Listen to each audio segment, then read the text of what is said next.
Mike Con, you're the PwC GAA GPA All-Stars Player of the Month for August. Straight to the All-Ireland though. How thrilling was it to complete that 5 in a row? No, it was amazing. Probably relief as much as anything as well, particularly after the first day was such a tight encounter. And with the sending off and us kind of scraping to get a draw, but also having a chance to win, head was a bit all over the place for a couple of days after that. But then we kind of put that behind us on the Wednesday after, set our stall out for the final, and then to actually do it and to come out after a bit of adversity was amazing. And that final whistle, like there's pictures of yourself and Michael Fitzsimons with your two mothers out on the sideline. Like, what do you remember of the final whistle and the celebrations? I just remember I was after getting thrown on the ground by the Kerry lads on the sideline. Blew the whistle, just hands straight in the air. It was just relief and euphoria and just everything kind of coming together. I ran in the middle of the pitch, was hugging the lads, and then my dad was wrestling his way down from the sideline, wrestling his way through everyone. Went over, gave him a hug. Then my mum came down as well. My family was just there, so it was special to be able to see them straight after the whistle. They came down, we got a couple of snaps, and yeah, it was good. And how tough was it to negotiate those couple of weeks? Because you're probably thinking, right, season's over after this game, and like Jack McCaffrey was saying, to organise his life away from football was just the hardest week going.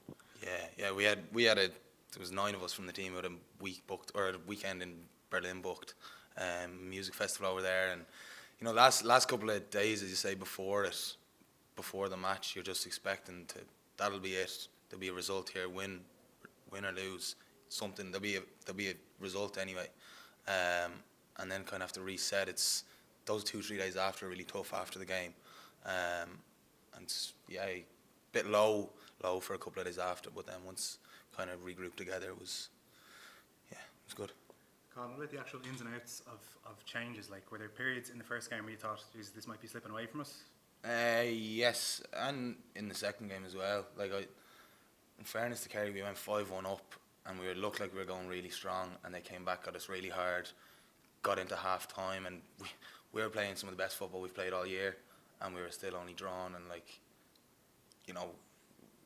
we thought playing that good football that we should have been or could have been ahead, but they came back at us so hard. And then even in the second half, when we got the goal and a point, we went 4 points up. Just like against Mayo, we pulled away there. Kerry came back at us again, got back to a point. So kind of during both games, there's moments where you're not questioning yourself, but you're a little bit worried about what could potentially happen. And that must make it all the sweeter, because I suppose Tyrone last year, it wasn't an easy game, but it was a game you were maybe more comfortable coming down the home stretch. But for Kerry to bring you to a replay and then it be that close in both games, it must be extra sweet. Yeah, it makes it all the more thrilling, kind of when it's in those crunch moments when you can rally around each other, and makes it more special. Yeah, when it's a tighter game. Yeah. What about Jim Gavin? His contract or his agreement, I suppose, because it's obviously amateur stuff.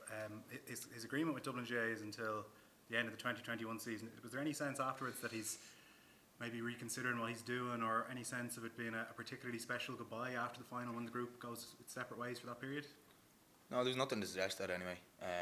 He came out in the celebrations with us, and the whole management and the backroom staff, all the families were out on Saturday, Sunday, just enjoying it. So there's pretty much been nothing since. Lads have been just going out celebrating, and I'd say we'll reconvene. We won't get back together to discuss football for a long time. We'll have a couple of catching up, just the team together. But no, there's been nothing to suggest that. No. What about yourself? Club championship swings around quickly. Are you going to be involved? Myself and the Saint. Yeah, battling out for a full forward position. We're playing Crokes this weekend. It's a massive match for us. So we're training tomorrow, and I still haven't been back, but I'll be down tomorrow night and kind of look to go ahead for the Crokes game. And getting back into the hurling, is that something you look forward to? Yeah, it kind of comes. It all comes very fast. Like it's only a week since the game. But yeah, I love getting back to hurling and getting back to playing with the lads, and we have a really good team there. So, yeah. It looked like you were physically more powerful this year. Do you feel that yourself, that you're sort of maturing physically? I suppose I've been getting stronger every year, but probably not that much. Probably a kilo or two difference in my weight since last year. So put on a little bit of weight, but I feel. Did you enjoy it? Was it? I mean, you were a bit closer to goal this year. I mean, you played. I was at half forward the last 2 years. I would have previously, my whole career underage would have been full forward line on the edge of the square.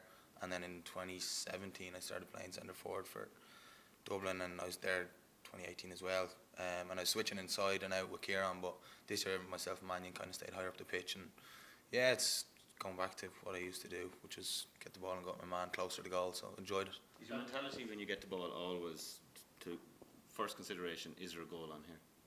Yeah, if you go for the goal, point will probably pop up anyway. That's what I was told from a young age, just get your man, go straight at the goal, and something will happen for the most part.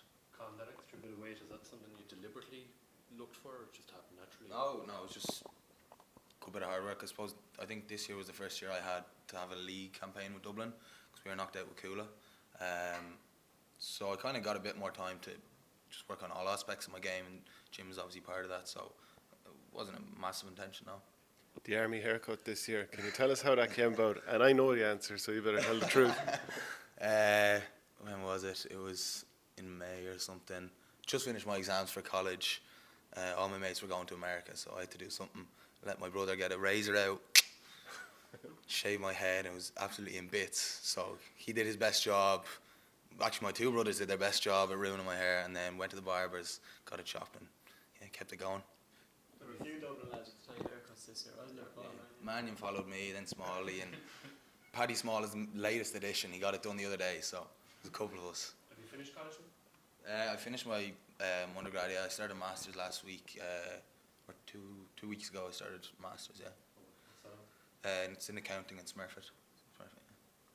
Your influence on the second game seems to have been a bit greater than the first. Would you be able to put your finger on what exactly that was? I suppose there was a couple of us who probably, most players probably weren't happy with the performance the first day. But the second day we actually started playing, I think we got 117 from play. There's a lot of lads who the game was a bit more open, a bit more expansive, and lads just went at it really hard from the start. I don't know, I don't think there was anything in particular. I think the first day was probably just a little bit contained inside, and I didn't get enough ball myself. I didn't get free enough. Just made a conscious effort to get free early and go at my man early. And yeah. What was it like being marked by Thomas Alden in that first game? Yeah, he's a really good player. I would have watched him from. There's a lot of those lads from Kerry who would have been. They started the Kerry minor 5 in a row. I think Thomas Sullivan and Brian O'Begley, and there's a good few more of them. So I kind of would have been watching for a couple of years. That was the first time I played against him other than the league. He's a really good player, really athletic. He's very good going forward, and he's quite physical as well. So it was a good battle against him.